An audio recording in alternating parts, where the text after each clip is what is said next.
નમસ્કાર વિદ્યાર્થી મિત્રો, આજે આપણે ધોરણ 11 ની અંદર બાયોલોજીમાં ચેપ્ટર 2 એમાં પાર્ટ 2 અને ટોપિક છે સૃષ્ટિ મોનેરા. એટલે આપણે 5 સૃષ્ટિ વર્ગીકરણની વાત કરી, ત્રિક્ષેત્રીય વર્ગીકરણની વાત કરી અને આરએચ વિટેકરે જે 5 સૃષ્ટિ વર્ગીકરણ પદ્ધતિ આપી એની થોડીક આપણે વાત પાછી રિપીટ કરવી છે. એની અંદર કઈ રીતે ઉદ્વિકાસીય એંગલ છે એને આપણે જરા સમજવો છે. ભલે આમ ચોપડીમાં નથી આપ્યું, પણ એને ઉદ્વિકાસીય પદ્ધતિની સાથે કેવી રીતે સંકળાયેલું છે એની વાત અહીંયા કરવી છે. તો 5 સૃષ્ટિ વર્ગીકરણ પદ્ધતિની અંદર તમને ખબર છે કુલ 5 સૃષ્ટિઓ હતી, જેની અંદર આદિકોષ કેન્દ્રીય બેક્ટેરિયા, આ આદિકોષ કેન્દ્રીય બેક્ટેરિયા એટલે કે આને સૃષ્ટિ આપી મોનેરા. જો સાવ નિમ્ન કક્ષાના સૌથી પ્રાથમિક અને આદિ કક્ષાનો કોષ, જ્યાં કોષ કેન્દ્ર પણ સુવિકસિત નથી એવા, એટલે એ બધાને સૃષ્ટિ મોનેરામાં નાખ્યા. પછી એમાંથી થોડા જટિલ થયા, એ કોષનો પ્રકાર છે વિકસિત થયો અને આદિકોષ કેન્દ્રીય કોષમાંથી વિકાસ પામી અને સુકોષ કેન્દ્રીય કોષો થયા. સુકોષ કેન્દ્રીય બધા જ એક કોષીય સજીવ એને પ્રોટિસ્ટા. એટલે ઉત્પત્તિની દ્રષ્ટિએ પણ આ જ વસ્તુ દર્શાવે છે. જો કે સૌ પ્રથમ સજીવનું નિર્માણ થયું એ આદિકોષ કેન્દ્રીય થયા અને એ કોષોની અંદર કેટલીક અંગિકાઓને એ અંદર દાખલ થયા, અથવા તો અન્ય કોષ કણાભસૂત્ર, એ આમ જુઓ તો આદિકોષ કેન્દ્રીય કોષ જેવો કોષ છે. તમે 8મું ચેપ્ટર ધ્યાનથી જોયું હોય તો. અને એ આવા કોઈ કોષની અંદર દાખલ થઈ ગયું એટલે અંગિકા તરીકે વર્તી ગઈ. એવી જ રીતે હરિતકણ પણ અંગિકા તરીકે ઓળખાય. અને એમ કરતાં કરતાં સુકોષ કેન્દ્રીય કોષ, જેનું કોષ કેન્દ્ર સુવિકસિત થયું, કોષ કેન્દ્ર પટલનું નિર્માણ થયું, રંગસૂત્રો જેવા આયોજન જોવા મળ્યું. અને આવા સુકોષ કેન્દ્રીય બધા જ એક કોષીય સજીવ એ પ્રોટિસ્ટા થયા. એટલે આદિકોષ કેન્દ્રીય એટલે કે સૃષ્ટિ મોનેરામાંથી વિકાસ પામીને સૃષ્ટિ પ્રોટિસ્ટા થઈ હશે. અને આ પ્રોટિસ્ટામાંથી એટલે કે આવા સુકોષ કેન્દ્રીય એક કોષીય સજીવોમાંથી કેટલાક ભેગા મીંડા રહેવા. એટલે જો અહીંયા પ્રોટિસ્ટાની અંદર કોષ દિવાલ ધરાવતા કોષો છે ને કોષ દિવાલ વિહીન છે, પણ કોષ દિવાલ યુક્ત કોષો સાથે મળ્યા અને બહુકોષીય રચના બનાવી, બહુકોષીય દેહ રચના થઈ, પણ પેશી રચના જટિલ નથી એવા સૃષ્ટિ ફૂગ થઈ. એટલે પ્રોટિસ્ટામાંથી નવી સૃષ્ટિ ડેવલપ થઈ ફૂગ. આદિકાળની વાત કરે કે સજીવનો ઉદ્વિકાસ કેવી રીતે, આ જ પ્રોટિસ્ટામાંથી જે કોષ દિવાલ ધરાવતા છે અને પ્રકાશ સંશ્લેષણ કરીને જાતે ખોરાક બનાવે છે એવા કોષો ભેગા થઈને સમૂહ બન્યો અને એમાં પેશી રચના, અંગ જેવી રચનાઓ વિકાસ પામી અને સૃષ્ટિ બની વનસ્પતિ. અને કોષ દિવાલ વિહીન કોષો સાથે મળીને બહુકોષીય દેહ બનાવ્યો અને એની અંદર એ કોષો સાથે મળીને પેશીયુક્ત રચનામાં વિભાજિત, પેશીમાંથી અંગો અને અંગતંત્ર જેવી રચનાઓ થઈ અને એ સૃષ્ટિ થઈ પ્રાણી. એટલે આમ ઉદ્વિકાસની દ્રષ્ટિએ કહેવામાં એવું આવે છે કે સૌ પ્રથમ સજીવ છે મોનેરા સૃષ્ટિના વિકાસ પામ્યા, એટલે કે આદિકોષ કેન્દ્ર, એમાંથી પ્રોટિસ્ટા ડેવલપ છે. પ્રોટિસ્ટામાંથી ફૂગ થઈ, પ્રોટિસ્ટામાંથી જ વનસ્પતિ અને પ્રાણી સૃષ્ટિનું નિર્માણ થયું. અને આમ ઉદ્વિકાસીય સંબંધને પણ વિટેકર સમજાવે છે, આરએચ વિટેકર. એમાંથી આપણે આ વિટેકરની જે 5 સૃષ્ટિ છે એ 5 સૃષ્ટિમાંથી આપણે આ મોનેરા સૃષ્ટિની અત્યારે વાત કરવી છે. સૃષ્ટિ મોનેરા. તો જોઈએ મોનેરા સૃષ્ટિ મોનેરા. અને મોનેરાની અંદર આપણે જોઈ ગયા છે કે એમાં બધા જ આદિકોષ કેન્દ્રીય સજીવો અને જેને આપણે બેક્ટેરિયા કહીએ છીએ. હવે આ બેક્ટેરિયાનું જે નામ છે ને એફ.જે. કોહન અને એહરનબર્ગે નામ આપેલું છે બેક્ટેરિયા. આ એહરનબર્ગ અને એફ.જે. કોહન એ બે બેક્ટેરિયા શબ્દ સૌ પ્રથમ આપ્યો. પણ બેક્ટેરિયા અતિ સૂક્ષ્મ રચના છે, અતિ સૂક્ષ્મ રચના, જે નરી આંખે નથી જોઈ શકાતી, જે માઇક્રોસ્કોપમાં માન દેખાય છે એવી બાબત, એટલે એવી સૃષ્ટિની આપણે વાત કરીએ છીએ. એટલે કહેવાનો મતલબ એ છે કે આ મોનેરા સૃષ્ટિ સાથે ખૂબ જ સૂક્ષ્મ જીવો સંકળાયેલા છે, અતિ સૂક્ષ્મ સજીવો સંકળાયેલા છે અને જેને આપણે બેક્ટેરિયા તરીકે ઓળખીએ છીએ. અતિ સૂક્ષ્મ સજીવો આ સૃષ્ટિ સાથે સંકળાયેલા છે અને જેને આપણે બેક્ટેરિયા કીધા. બરોબર છે? ઓકે. હવે આ સજીવો ખૂબ મોટી સંખ્યામાં છે, ખૂબ મોટી સંખ્યામાં આવેલા હોય છે, ખૂબ મોટી સંખ્યાની અંદર આવેલા હોય. અને તમે કેટલી મોટી સંખ્યામાં, અરે એક ખોબો જમીનની અંદર, એક ખોબા જમીનની અંદર હજારોથી પણ વધુ સંખ્યામાં, એટલે સેંકડોની સંખ્યામાં બેક્ટેરિયા આવેલા. અરે સોયના નાકા જેટલી જગ્યાની અંદર પણ બેક્ટેરિયા બહુ મોટી સંખ્યામાં હોય, એટલી માટીમાં પણ બેક્ટેરિયા પુષ્કળ પ્રમાણમાં હોય, એટલે ખૂબ મોટી સંખ્યામાં આવેલા હોય છે. અને સામાન્ય રીતે વસવાટની દ્રષ્ટિએ જુઓ તો બેક્ટેરિયા ક્યાં વસવાટ કરતા હોય છે, ક્યાં જોવા મળે? અરે બેક્ટેરિયા વસવાટની વાત કરીએ તો દરેક જગ્યાએ છે, અત્ર તત્ર સર્વત્ર છે. પાણીની અંદર હોય, જમીન પર હોય, હવામાં હોય. અને આ ઉપરાંત તમે સમજો ગરમ પાણીના ઝરા, ગરમ પાણીના ઝરા એટલે આપણે તુલસીશ્યામનો જે કુંડ છે એવા કુંડની અંદર બેક્ટેરિયા હોય. બરફ આચ્છાદિત વિસ્તારોમાં હોય, બરફમાં હોય. અરે ક્ષારયુક્ત રણ પ્રદેશની અંદર પણ હોય. ખૂબ જ ઠંડા પ્રદેશો બરફની અંદર છે, રણમાં છે, ગરમ પાણીના પ્રદેશોની અંદર છે, અને ઊંડા મહાસાગરોમાં પણ હોય છે. અરે આટલું જ નહીં, આ ઉપરાંત કેટલાક એવા પણ છે કે જ્યાં અન્ય સજીવો જીવી નથી શકતા એવા ભાગોની અંદર એવા વિપરીત નિવાસ સ્થાનોની અંદર વસવાટ કરે છે. એટલે કે આ ખાસ કરીને એવા એક્સ્ટ્રીમ કન્ડિશન, વિપરીત નિવાસ સ્થાનોમાં. અને આ ઉપરાંત કેટલાક બેક્ટેરિયા તો તમે સમજો અન્ય સજીવમાં પણ વસવાટ કરે છે, જે પરોપજીવી તરીકે વસે છે એ અન્ય સજીવોની અંદર પણ જીવે છે. એટલે કહેવાનો મતલબ બેક્ટેરિયા ક્યાં જોવા મળે તો કે જ્યાં જુઓ ત્યાં, અત્ર તત્ર સર્વત્ર છે. ગરમ પાણીના ઝરામાં, બરફ આચ્છાદિત વિસ્તારોમાં છે, રણ પ્રદેશમાં છે, ઊંડા મહાસાગરોમાં છે. એટલે કે આવી જે વિપરીત નિવાસ સ્થાનો છે, એક્સ્ટ્રીમ કન્ડિશન જેવી છે, એવા વસવાટોની અંદર બેક્ટેરિયા વસે છે જ્યાં અન્ય સજીવો વસી શકતા નથી. ત્યાં અને આ ઉપરાંત કેટલાક અન્ય સજીવોની અંદર, અન્ય સજીવોના દેહમાં પણ બેક્ટેરિયા વસે છે જે પરોપજીવી તરીકે વસે છે. તો આવા નિવાસસ્થાનો, આવા વસવાટ ધરાવે છે, નિવાસસ્થાનો ધરાવે છે. અને આ ઉપરાંત બેક્ટેરિયાના આકારને આધારે, બેક્ટેરિયાની અંદર મુખ્ય 4 આકાર છે ને એને આધારે એને ઓળખવામાં આવે છે. જે ગોળાકાર હોય, જો આ બેક્ટેરિયા છે એ ગોળાકાર હોય તો એને ગોલાણુ કહેવામાં આવે છે. જો એ દંડ આકારના હોય છે, સળિયા જેવા આકારના હોય છે તો એને દંડાણુ કહેવામાં આવે છે. લેક્ટોબેસિલસ, દહીંની અંદર જોવા મળતા બેક્ટેરિયા છે આવા દંડ આકારના હોય, જે આવા રોડ શેપ. અને ગોલાણુ હોય તો એ આવા ગોળ હોય. જો બેક્ટેરિયા છે કોમા આકારના હોય એને વિબ્રિયો કહેવામાં આવે છે. વિબ્રિયો, વિબ્રિયો કોલેરી, જેનાથી કોલેરા થાય છે, એ આવા આકારના બેક્ટેરિયા હોય, કોમા અલ્પવિરામ જેવા. અને જો બેક્ટેરિયા કુંતલાકાર હોય, સ્પાઇરિલિયમ,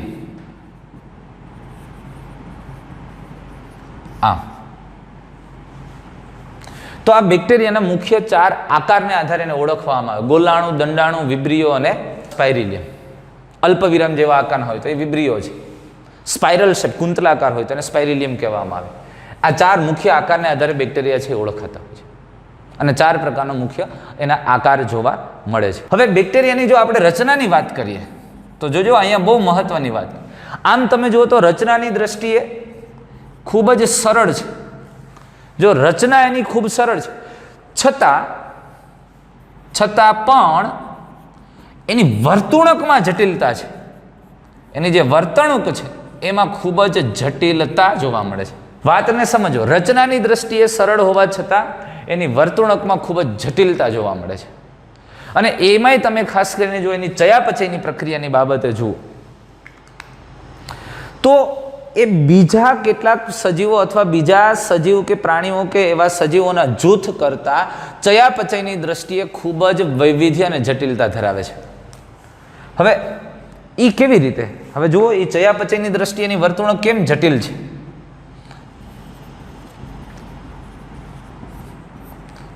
બીજા સજીવોના જૂથના પ્રમાણમાં આ બેક્ટેરિયા છે એ ચયાપચયની દ્રષ્ટિએ ખૂબ જ વૈવિધ્ય. જો વનસ્પતિનું આખું જૂથ લઈ લ્યો, એક સમૂહ લઈ લ્યો તો એ બધા સ્વયંપોષી છે. પણ બેક્ટેરિયાની અંદર આ ચયાપચયની દ્રષ્ટિએ જુઓ તો ઘણી જટિલતા છે. કઈ રીતે? કેટલાક બેક્ટેરિયા સ્વયંપોષી છે તો કેટલાક વિષમપોષી છે.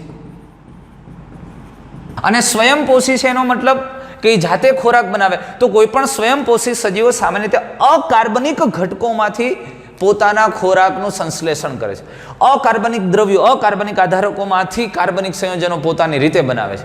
તમે જો વનસ્પતિ સ્વયંપોષી છે, વાતાવરણમાંથી CO2 લે અને જમીનમાંથી પાણી લઈને ખોરાક બનાવે, કાર્બનિક દ્રવ્ય બનાવે. તો આ બેક્ટેરિયા સ્વયંપોષી, એટલે એ સ્વયંપોષી છે એનો મતલબ અકાર્બનિક પદાર્થોમાંથી પોતાનું જટિલ ખોરાકનું નિર્માણ કરે અથવા તો કાર્બનિક સંયોજનો બનાવે છે. તો આવા સ્વયંપોષી પણ બે પ્રકારના, કેટલાક સ્વયંપોષી છે તો એ પ્રકાશ સંશ્લેષી સ્વયંપોષી છે અને કેટલાક રસાયણ સંશ્લેષી સ્વયંપોષી છે. કેટલાક પ્રકાશ સંશ્લેષી જે પ્રકાશની મદદથી ખોરાકનું સંશ્લેષણ કરે છે અને કેટલીક રાસાયણિક પ્રક્રિયાઓ દ્વારા સંશ્લેષણ કરે એટલે એને રસાયણ સંશ્લેષી કહીએ છીએ. અને વિષમપોષીની જો આપણે વાત કરીએ તો વિષમપોષી છે એ બે પ્રકારના હોઈ શકે. વિષમપોષી જે મૃત દ્રવ્યોનો ખોરાક તરીકે, મૃતોપજીવી, મૃત દ્રવ્યોનો ખોરાક તરીકે ઉપયોગ કરે અથવા તો મૃત દ્રવ્યમાંથી પોતાના પોષક દ્રવ્યો મેળવે છે, મૃતોપજીવી છે. અને જે અન્ય સજીવમાંથી સીધો ખોરાક મેળવે છે જેને આપણે પરોપજીવી કહીએ. જોયું? બેક્ટેરિયાનું આમ અતિ સૂક્ષ્મ અને સરળ રચના છે પણ વર્તણૂકમાં જટિલતા છે, એટલે કે એની ચયાપચયની દ્રષ્ટિએ બીજા સજીવોના જૂથ કરતાં ખૂબ જ વૈવિધ્ય. સ્વયંપોષી અને વિષમપોષી. અને સ્વયંપોષીમાં પ્રકાશ સંશ્લેષી હોય અને રસાયણ સંશ્લેષી પ્રકારના જોવા મળે. વિષમપોષીમાં મૃતોપજીવી છે, પરોપજીવી છે. તો આવી વિશિષ્ટ પ્રકારની એના વર્તણૂકમાં જટિલતા અને વૈવિધ્ય છે. આ ઉપરાંત પણ ઘણી બધી વૈવિધ્યતા એમાં જોવા મળે છે. તો આમાંથી હવે આ આપણે જે વાત કરી સૃષ્ટિ મોનેરાના સામાન્ય લક્ષણો છે. જો મહત્વની ચાર બાબતો કે મોનેરાની અંદર અતિ સૂક્ષ્મ રચના ધરાવતા આદિકોષ કેન્દ્રીય સજીવોનો સમાવેશ થાય, જે બેક્ટેરિયા ખૂબ મોટી સંખ્યામાં છે. અને વસવાટ તમે વિચારો અથવા તેની સંખ્યાની દ્રષ્ટિએ વિચારો તો ખોબા એક જમીનની અંદર સેંકડો બેક્ટેરિયા છે, હજારોની સંખ્યામાં બેક્ટેરિયા છે. આપણી ટેક્સ્ટમાં 100 જેવા, પણ 100 નહીં, હજારો એ શબ્દ, પણ એ થોડુંક ગુજરાતીમાં માઇનોર એવું છે.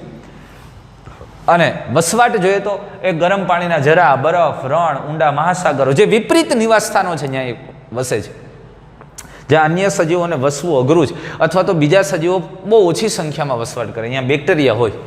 અને કેટલાક તો અન્ય સજીવોના દેહમાં પણ વસે છે. આકારની દ્રષ્ટિએ 4 મુખ્ય આકારને આધારે બેક્ટેરિયાના પ્રકાર પાડેલા. આ મેં 8મા ચેપ્ટરમાં ભણાવી દીધું છે.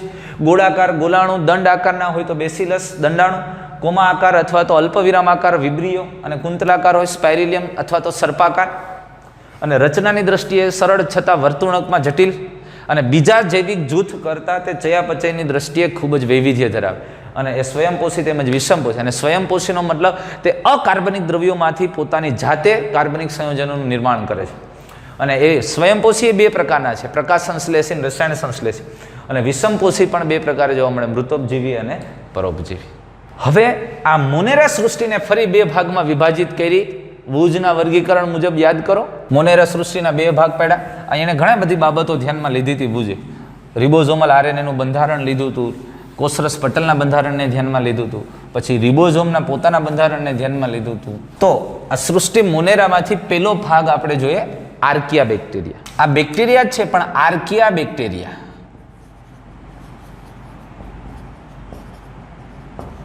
અરે ભાઈ, આર્કિયા બેક્ટેરિયા તમે કોને કહેશો? આર્કિયા બેક્ટેરિયા, આર્કિયા, અરે ખૂબ જ આદિ કક્ષાના છે. આને આદિ બેક્ટેરિયા પણ કહેવાય. ઓહો હો હો, આદિ બેક્ટેરિયા સૌથી પ્રિમિટિવ છે, સૌથી પહેલાના. અરે એવું માનવામાં આવે કે સૌ પ્રથમ સજીવ સર્જાણું ને પેલા આદિ બેક્ટેરિયા સર્જાણા છે, અને એ એટલે આર્કિયા બેક્ટેરિયા. હવે આ બેક્ટેરિયા ક્યાં વસવાટ કરે છે, કેવા વિસ્તારોમાં વસે છે? જો આ આર્કિયા બેક્ટેરિયા છે એ એક્સ્ટ્રીમ કન્ડિશનમાં, જ્યાં બીજા સજીવોનું જીવવું સામાન્ય રીતે અશક્ય જેવી બાબત હોય, ત્યાં આ પ્રકારના બેક્ટેરિયા વસવાટ કરે છે. આવા બેક્ટેરિયાનો વસવાટ, આ જે આદિ બેક્ટેરિયા અથવા તો આર્કિયા બેક્ટેરિયા છે એનો વસવાટ ક્યાં હોય? અતિશય ક્ષારયુક્ત વિસ્તારમાં. સામાન્ય રીતે બેક્ટેરિયા ન વસી શકે. અતિશય ક્ષારયુક્ત વિસ્તારમાં બેક્ટેરિયા મરી જાય. જો તમને આપણે ગળામાં જરાક બળતું હોય એટલે આપણને ડૉક્ટર એમ કે મીઠાના પાણીના કોગરા કરો. એ શું કરવાને? મીઠાવાળું પાણી છે ક્ષારવાળું છે. જ્યારે એના કરતાં બહારની ક્ષાર વધી જાય ને એટલે બેક્ટેરિયામાંથી પાણી બહાર નીકળી જાય ને મૃત થઈ જાય, મરી જાય. પણ આ ખૂબ જ ક્ષારવાળા વિસ્તારમાં આદિ બેક્ટેરિયા વસી શકે, બીજા ન વસી શકે. મીઠાના પાણીને કોગળા કરીને ગળામાં ખળખળ કરતા હોય, ગલે મેં ખીચ ખીચ, હે ને? તો ત્યાં પણ આ બેક્ટેરિયા એવા છે કે એ મીઠા ઉપર જઈને બેઠા હોય, અતિશય ક્ષારવાળા વિસ્તારની અંદર એ વસવાટ કરે છે. એ આર્કિયા બેક્ટેરિયા છે. એટલે તો આને વિશિષ્ટ પ્રકારના બેક્ટેરિયા કીધા છે. અરે ખૂબ જ ઠંડા પ્રદેશ, જે બરફ આચ્છાદિત વિસ્તારોમાં સામાન્ય રીતે સજીવો વસવાટ નથી કરી શકતા, કારણ કે ટેમ્પરેચર ખૂબ નીચું જવાને કારણે એના ઉત્સેચકો સક્રિય ન રહે અને એટલે એ નિષ્ક્રિય. એટલે એવા પ્રદેશોની અંદર જ્યાં ધ્રુવ પ્રદેશો છે ત્યાં સજીવ વસવાટ નથી કરતા, પણ એવા વિસ્તારોની અંદર પણ આવા પ્રકારના બેક્ટેરિયા વસી શકે છે, આર્કિયા બેક્ટેરિયા. અને ખૂબ જ ઠંડા પ્રદેશોમાં, બરફ આચ્છાદિત પ્રદેશોની અંદર જોવા મળે છે. અરે કેટલાક આર્કિયા બેક્ટેરિયા તમે સમજો કાદવ, કળણ ભૂમિ, અને કળણ ભૂમિમાં પણ આ બેક્ટેરિયા વસવાટ કરે, નહીતર એમાં પણ સજીવો સામાન્ય રીતે વધારે વસવાટ નથી કરતા. પણ આર્કિયા બેક્ટેરિયા આવા એક્સ્ટ્રીમ સ્થિતિઓની અંદર જીવી શકે છે. અરે કેટલા આર્કિયા બેક્ટેરિયા મિથેનોજેન્સ જેવા બેક્ટેરિયા, મિથેનોબેક્ટેરિયમ જેવા આર્કિયા બેક્ટેરિયા જે કેટલ ઢોર છે, જે ચારો ખાનારા પશુઓ છે, એના અન્ન માર્ગની અંદર પણ વસવાટ કરે છે. હવે તમને ખબર છે ને અહીંયા એસિડ કેવું ભાઈ? તો આવા કેટલ એટલે ઘાસ ખાનારા પ્રાણીઓ છે,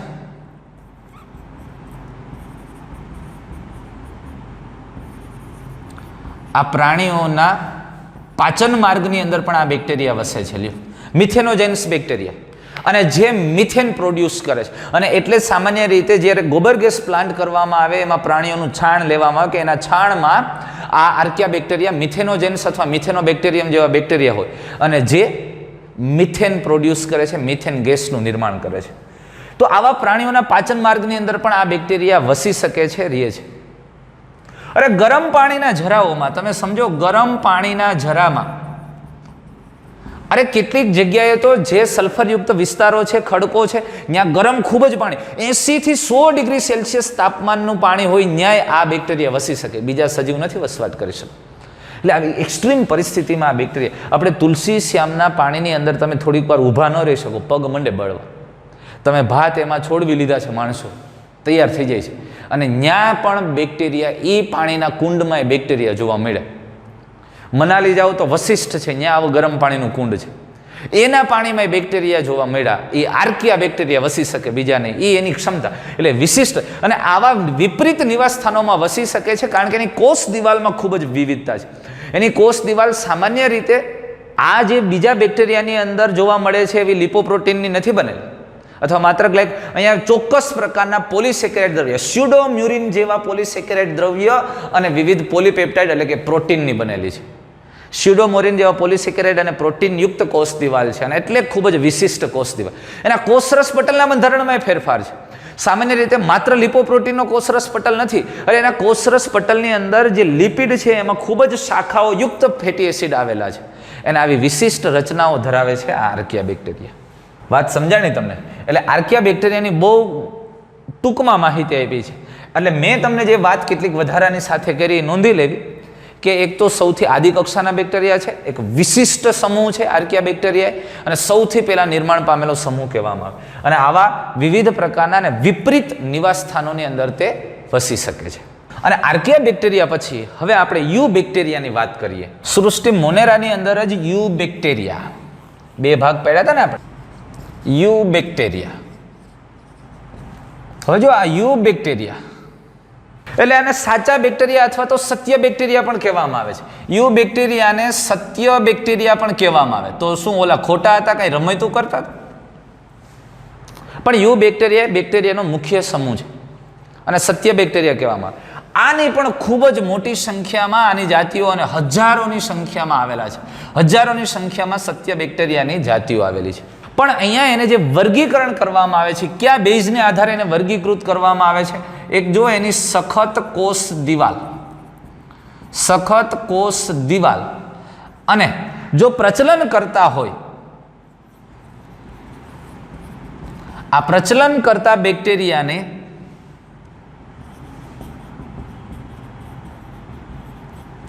એની કશાને આધારે એને વર્ગીકૃત કરવામાં આવે છે. વર્ગીકૃત શેને આધારે કરે? સખત કોષ દિવાલ અને પ્રચલન કરતા હોય તો બેક્ટેરિયાની કશાને આધારે એને વર્ગીકૃત કરવામાં આવે છે. અને આ ઉપરાંત પોષણને આધારે પણ વર્ગીકૃત કરાય. તમે સમજો, હું તમને એની વાત કરું તો પોષણને આધારે બેક્ટેરિયાને મુખ્ય બે જૂથમાં આપણે વહેંચી શકીએ. એની પોષણ પદ્ધતિને આધારે, પોષણ પદ્ધતિને આધારે તમે એક પ્રકાર પાડી શકો, એ છે સ્વયંપોષી બેક્ટેરિયા, અને બીજો પ્રકાર તમે પાડી શકો એ વિષમપોષી. પણ હું અત્યારે વાત કરું યુ બેક્ટેરિયામાં સ્વયંપોષી અને વિષમપોષી. હવે જો આપણે સ્વયંપોષીની વાત કરીએ તો સ્વયંપોષી બેક્ટેરિયા અરે પોતાનો ખોરાક જાતે બનાવે છે, અથવા તો અકાર્બનિક દ્રવ્યોમાંથી પોતાના કાર્બનિક દ્રવ્યોનું સંશ્લેષણ કરીને ખોરાક મેળવે છે. આને આપણે સ્વયંપોષી કહીએ છીએ. તો સ્વયંપોષીની અંદર પાછા આપણે બે પ્રકાર પાડી શકીએ. એક જુઓ, પ્રકાશ સંશ્લેષી. પ્રકાશ સંશ્લેષણની મદદથી, પ્રકાશની મદદથી ખોરાક ઘટકો બનાવે છે. અને બીજો આપણે પ્રકાર પાડી શકીએ રસાયણ સંશ્લેષી.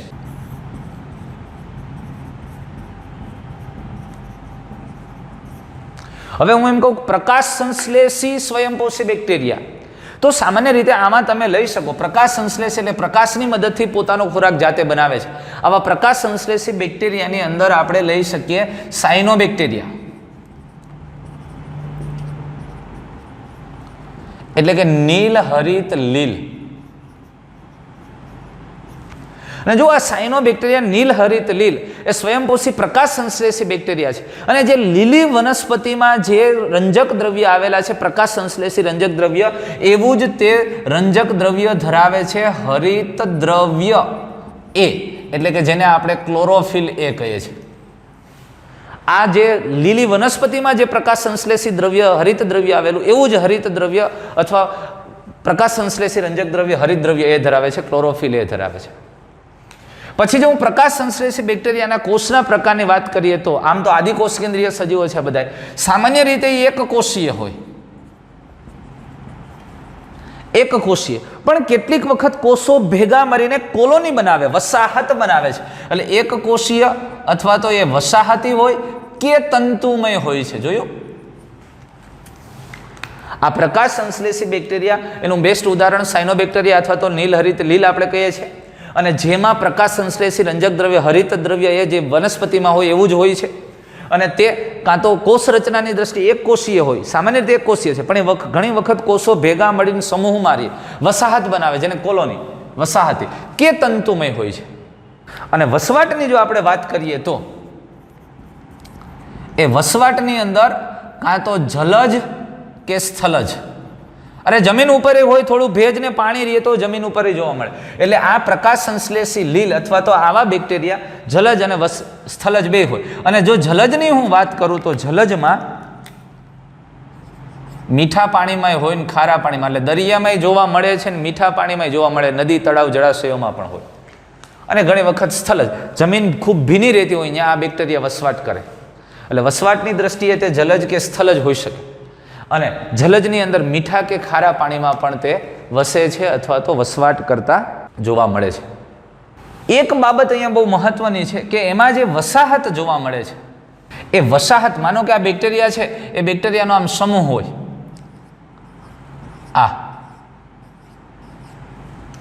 તો એની જે વસાહત હોય, બધા કોષોની ફરતે એક જેલી જેવું આવરણ આવેલું હોય, અથવા તો આપણે એમ કીધું કે એ તંતુમય હોય આમ, તો એના તંતુઓની ફરતે પણ આવું જેલી જેવું પડ આવેલું હોય, જેલી જેવું આવરણ આવે. એટલે કે આ બેક્ટેરિયાની જે વસાહત છે, વસાહતની ફરતે જિલેટિન યુક્ત આવરણ આવેલું હોય. એટલે એના વસાહતની ફરતે જિલેટિન જેવું, જિલેટિન યુક્ત આવરણ આવેલું.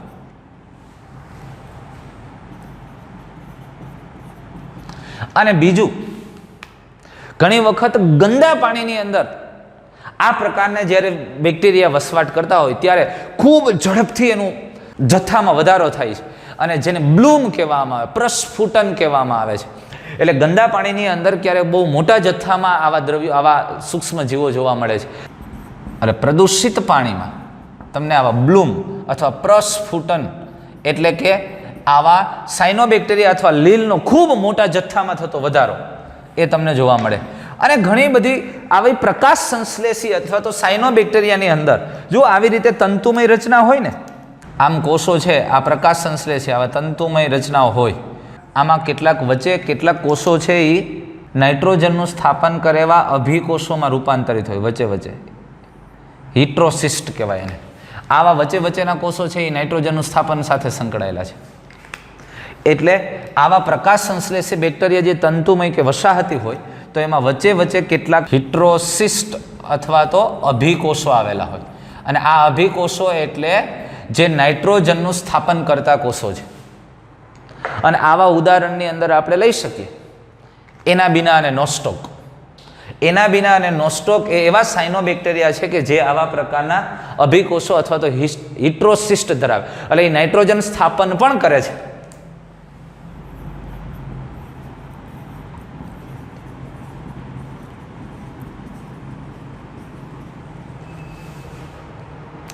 અને બીજો પ્રકાર આપણે જે વાત કરી એ રસાયણ સંશ્લેષી. હવે રસાયણ સંશ્લેષી, જો એક વાત આપણે કરી ગયા કે પ્રકાશ સંશ્લેષી બેક્ટેરિયા, એની બધી આ વાત થઈ ગઈ છે. જો વર્ણનમાં થોડુંક આડાવડું છે, પણ તમે જ્યારે વાંચો છો ત્યારે એક આવું શોર્ટ કરી નાખો કે તમને યાદ રાખવું સહેલું પડે. મોટે ભાગે સાયનોબેક્ટેરિયા એટલે કે નીલહરિત લીલ છે એ પ્રકાશ સંશ્લેષી છે, અને તે લીલી વનસ્પતિમાં આવેલું રંજક દ્રવ્ય જેવું જ હરિતદ્રવ્ય રંજક દ્રવ્ય ધરાવે. તે એક કોષીય છે, પણ ક્યારેક સમૂહમાં રહે એટલે વસાહતી અથવા તો તંતુમય જેવી રચના કરે છે. વસવાટ સામાન્ય રીતે જલજ અથવા સ્થલજ, પણ જલજ હોય તો મીઠા કે ખારા બે પાણીમાં જોવા મળે. અને જો આવી વસાહત બનાવે તો વસાહતની ફરતે જિલેટિન યુક્ત સ્તર અથવા આવરણ આવેલું છે. અને પ્રદૂષિત પાણીમાં ખૂબ ઝડપથી મોટા જથ્થામાં વધે, જેને પ્રસ્ફુટન અથવા બ્લૂમ કહેવામાં આવે છે. અને આવા સાયનોબેક્ટેરિયા અથવા તંતુમય બેક્ટેરિયાની અંદર અથવા તો આવી તંતુમય નીલહરિત લીલની અંદર ક્યાંક ક્યાંક વચ્ચે કોષો નાઇટ્રોજન સ્થાપનના કાર્ય સાથે સંકળાયેલ, જેને હિટ્રોસિસ્ટ અથવા તો અભિકોષો તરીકે ઓળખવામાં આવે છે. અને એના વિના અને નોસ્ટોકમાં આવું જોવા મળે છે. રસાયણ સંશ્લેષી બેક્ટેરિયા છે તે ખોરાક પોતાની જાતે બનાવે છે, પણ પ્રકાશની મદદથી એ અકાર્બનિકમાંથી કાર્બનિક નથી બનાવતું. કેટલીક રાસાયણિક પ્રક્રિયાઓ દ્વારા, કેટલીક ઓક્સિડેટિવ પ્રક્રિયાઓ છે એમાંથી એનું ઓક્સિડેશન કરીને શક્તિ મેળવે છે. એટલે જો કેટલીક રાસાયણિક પ્રક્રિયાઓ, અને એ કેવી ઓક્સિડેટિવ પ્રક્રિયાઓમાંથી શક્તિ મેળવે છે, ઉર્જા મેળવે છે. તે સામાન્ય રીતે ખાસ કરીને નાઇટ્રાઇટ અને એમોનિયાનું ઓક્સિડેશન કરે. મોટે ભાગે જે રસાયણ સંશ્લેષી બેક્ટેરિયામાં નાઇટ્રોસોમોનાસ છે, અને એના ઓક્સિડેશનની પ્રક્રિયાને કારણે એમાંથી કેટલીક ઉર્જા મુક્ત થાય. કારણ કે ઓક્સિડેટિવ પ્રક્રિયા છે એ ઉષ્માક્ષેપક છે, ઉર્જા મુક્ત કરતી પ્રક્રિયા છે, અને એમાંથી જે શક્તિ મુક્ત થાય એ મુક્ત થતી શક્તિનો એ ઉપયોગ કરે છે. સમજાય છે આ વસ્તુ? અને એ શક્તિનો ઉપયોગ કરી અને પોતાના ખોરાકના ઘટકોનું નિર્માણ કરે છે, અને એટલે એને રસાયણ સંશ્લેષી બેક્ટેરિયા કહેવામાં આવે છે.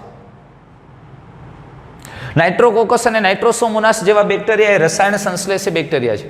પણ આટલું ક્લિયરલી મગજમાં રહે, રસાયણ સંશ્લેષી બેક્ટેરિયા એ કેટલીક રાસાયણિક પ્રક્રિયાઓ કરે જે ઓક્સિડેટિવ પ્રકારની પ્રક્રિયાઓ છે, જેમાંથી શક્તિ મુક્ત થઈ અને એ શક્તિનો પોતાના ખોરાકના નિર્માણ માટે ઉપયોગ કરે છે. એટલે એને રસાયણ સંશ્લેષી બેક્ટેરિયા કહેવામાં આવે છે. આવા બીજા ઘણા હશે જે રસાયણ સંશ્લેષીમાં વપરાય છે. તો આ સ્વયંપોષીની વાત કરી. હવે આપણે વિષમપોષીની વાત કરીએ. વિષમપોષી બેક્ટેરિયા અથવા તો પરપોષી બેક્ટેરિયા, અરે મોટા જથ્થામાં મોટા ભાગના બેક્ટેરિયા પરપોષી છે અથવા તો વિષમપોષી છે. સ્વયંપોષી કરતા મોટા જથ્થામાં વિષમપોષી બેક્ટેરિયા છે. અને તો આમાં પણ વિષમપોષી બેક્ટેરિયામાં મોટા ભાગના બેક્ટેરિયા છે વિઘટકો તરીકે આવેલા છે, વિઘટકો તરીકે. અને કેટલાક બેક્ટેરિયા એવા છે કે જે અન્ય સજીવ પર વસવાટ કરે, એનામાંથી ખોરાક મેળવે છે, એટલે કે એ પરોપજીવી તરીકે વસે છે. પણ આ વિષમપોષી બેક્ટેરિયા છે મુખ્યત્વે વિઘટકો, એટલે જે કાર્બનિક દ્રવ્યો છે અથવા તો મૃતોપજીવી પણ આપણે કહી શકીએ આને, કે જે દ્રવ્યો છે એનું વિઘટન કરીને પોતાનું પોષણ મેળવે છે. અને એ વિઘટકો તરીકે, અને વિઘટકો ન હોય તો આ દુનિયા હાલત જ નહીં હો. જો પદાર્થ સળતો ન હોત તો પરિસ્થિતિ શું થાત? વિકટ જીવી જ ન શકાય. કારણ કે સાયકલ જ પૂરું ન થાય, ચક્ર ફરત જ નહીં. એટલે કોઈ પણ ઘટકનું વિઘટન થવું અતિ આવશ્યક છે. અરે તમે ખાલી એટલું સમજી લ્યો કે આપણા દ્વારા ઉત્સર્જિત થતો કચરો સડે નહીં તો પરિસ્થિતિ શું પેદા થાય? એનું વિઘટન થવું ખૂબ જરૂરી છે. અને તો જ ચક્ર ફેરા કરે, અને તો જ વનસ્પતિને પાછા અકાર્બનિક દ્રવ્યો મળે, અને આમ સાયકલ ચાલ્યા કરે. એટલે મોટા ભાગના સજીવો વિઘટકો તરીકે વર્તે છે, અને કેટલાક પરોપજીવી તરીકે પણ વસવાટ કરે છે, જે મૃત દ્રવ્યોમાંથી ખોરાક મેળવે છે. પણ આમાંથી ઘણા બધા બેક્ટેરિયા વિષમપોષીમાંથી કેટલાક સામાન્ય રીતે માનવ ક્રિયા સાથે અને મનુષ્યની ઉપયોગિતા સાથે સંકળાયેલા છે. તો મનુષ્યની મહત્વની ક્રિયાઓ સાથે સંકળાયેલા છે. હવે મનુષ્યની મહત્વની ક્રિયાઓ સાથે સંકળાયેલા એવા કયા બેક્ટેરિયા? કેવી રીતે? કઈ ક્રિયાઓ? અરે તમે સમજો, દૂધમાંથી દહીં બનાવવાની પ્રક્રિયા. દૂધમાંથી દહીં, તમને એમ થાય હું છાશ નાખો એટલે થઈ જાય, શું છે? અરે યાર, એ બેક્ટેરિયા કરે છે. દૂધમાંથી દહીં બનાવવાની પ્રક્રિયા બેક્ટેરિયા છે. અરે કોઈ પણ આથાવાળી પ્રક્રિયાઓ છે એ બધી જ બેક્ટેરિયાની દેન છે દોસ્ત. જે સામાન્ય રીતે આપણે જલેબીનો આથો લઈ આવીએ છીએ, ઢોકળા કરીએ છીએ, ઇડલી કરીએ છીએ, તો ત્યાં કોઈ ને કોઈ પ્રકારના આવા સૂક્ષ્મ જીવો સંકળાયેલા છે. અરે એ તો ઠીક, એનાથી અગત્યની વાત પ્રતિજૈવિક દ્રવ્યો, એન્ટીબોડીનું નિર્માણ.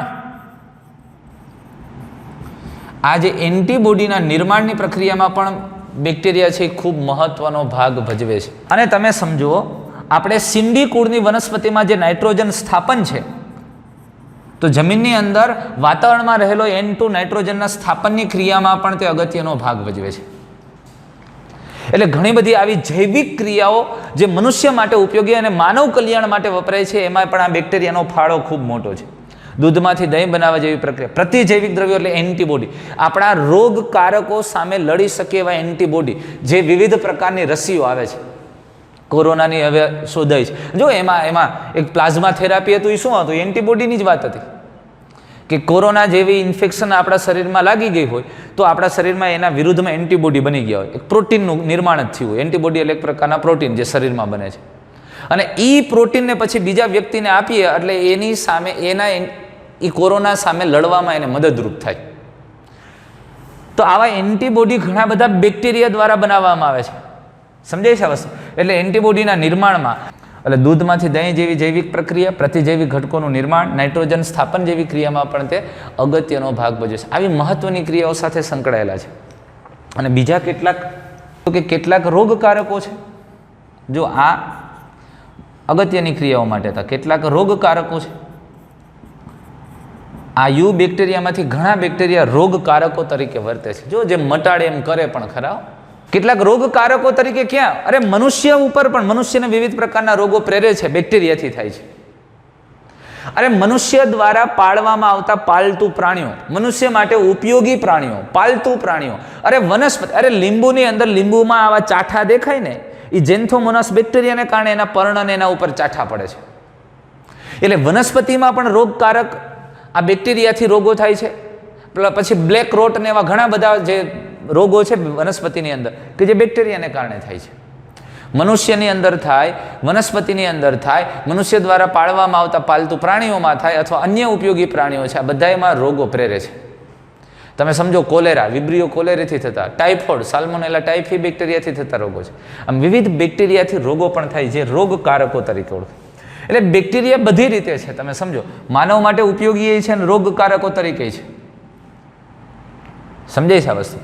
અને હવે આ બધા પ્રકારના બેક્ટેરિયા છે, એટલે યુ બેક્ટેરિયા છે, આ પ્રકારની લાક્ષણિકતા ધરાવે છે. અત્યારે તો માત્ર એની લક્ષણોની જ વાત કરવાની, આવી લાક્ષણિકતાઓ ધરાવે છે. પણ એક એનું મહત્વનું લક્ષણ આપણે લઈ લઈએ, પ્રજનન.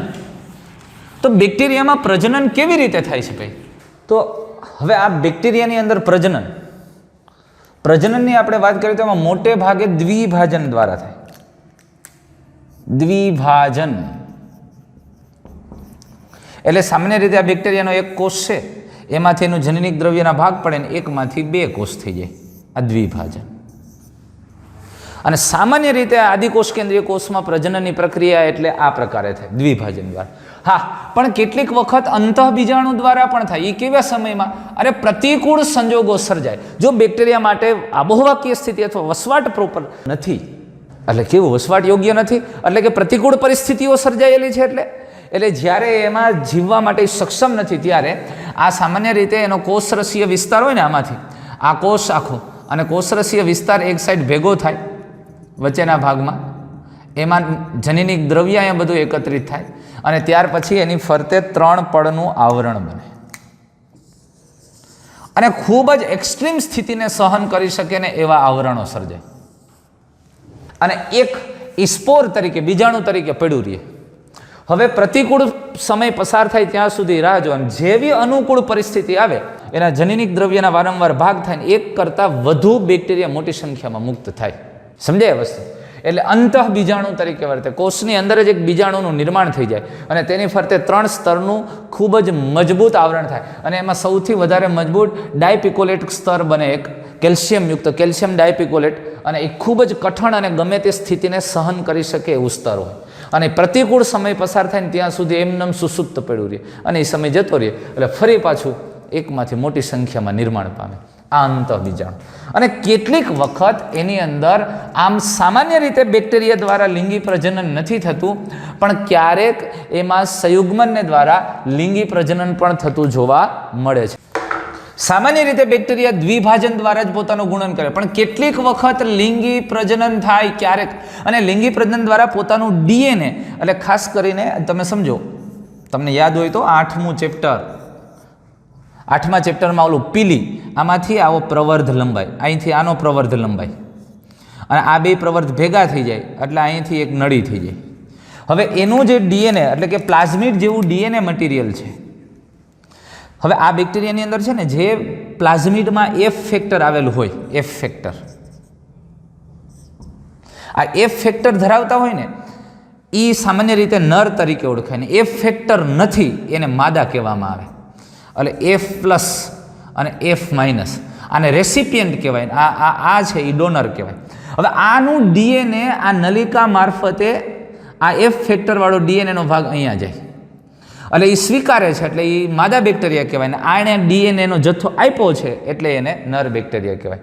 તો આવા પીલી દ્વારા લિંગી પ્રજનનની અંદર સંયુગ્મન થાય, અને સંયુગ્મન દ્વારા એ લિંગી પ્રજનન કરે, આનું ડીએનએ અહીંયા વહન પામે, અને એ બેક્ટેરિયા હવે એફ પ્લસ થાય. સમજાય વસ્તુ? અને આમ એમાં ઘણી વખત લિંગી પ્રજનન જોવા મળે ને, જેમાં ડીએનએની આપલે થાય છે, ફેરબદલી થાય છે. એટલે બેક્ટેરિયાની અંદર મુખ્યત્વે દ્વિભાજન દ્વારા પ્રજનન થાય, પણ ક્યારેક પ્રતિકૂળ પરિસ્થિતિમાં અંતઃબીજાણુ સર્જાય, સ્પોર સર્જાય, અને કેટલીક વખત ક્યારેક જવલે જ ડીએનએ છે એની ફેરબદલ થાય સંયુગ્મન દ્વારા, લિંગી પ્રજનન દ્વારા. સમજાય વસ્તુ? અને હવે આ બેક્ટેરિયાનું છેલ્લું એક જૂથ માઇકોપ્લાઝ્મા. અને મિત્રો, આ માઇકોપ્લાઝ્મા એ બેક્ટેરિયાનો એક સમૂહ છે, પણ એક એવો વિશિષ્ટ છે કે જેની ફરતે કોષ દિવાલ નથી. એટલે આ કોષ દિવાલ વિહીન છે, કોષ દિવાલ વિહીન રચના છે, ખૂબ જ સૂક્ષ્મ રચના છે. આ પણ એક સમૂહનું નામ છે, માઇકોપ્લાઝ્મા છે. માઇકોપ્લાઝ્મા એક વિશિષ્ટ પ્રકારના બેક્ટેરિયા જ આપણે કહીએ છીએ, પણ કોષ દિવાલ વિહીન છે, અતિ સૂક્ષ્મ રચના છે, બેક્ટેરિયાથી ખૂબ નાની અને અતિ સૂક્ષ્મ રચના છે. અને આ મોટે ભાગે વિષમપોષી છે, અને કેટલીક વખત રોગો પણ ફેલાવે છે. વનસ્પતિ અને પ્રાણીઓમાં રોગકારકો તરીકે વર્તે છે માઇકોપ્લાઝ્મા. પ્લુરો ન્યુમોનિયા લાઇક ઓર્ગેનિઝમ, જો ન્યુમોનિયા માટે પણ આ જવાબદાર ઘટક કહી શકાય. પ્લુરો ન્યુમોનિયા લાઇક ઓર્ગેનિઝમ, PPLO, એ માઇકોપ્લાઝ્મા છે. એટલે ફરી એક વખત ફટાફટ કહી દઉં, માઇકોપ્લાઝ્મા એ કોષ દિવાલ વિહીન રચના, અતિ સૂક્ષ્મ રચના છે, અને એ રોગો પણ ફેલાવે છે. પણ એક બેક્ટેરિયાનો જ એક સમૂહ, એક જૂથ છે. અને બેક્ટેરિયા પણ આપણે કહી શકશું, પણ એનું એક સમૂહ છે જે કોષ દિવાલ વિહીન બેક્ટેરિયા. બરોબર? તો મિત્રો, આપણે અહીંયા સંપૂર્ણ મોનેરા સૃષ્ટિની વાત કરી, અને હવે નેક્સ્ટ વિડીયોની અંદર આપણે સૃષ્ટિ પ્રોટિસ્ટાની વાત કરશું. Thank you.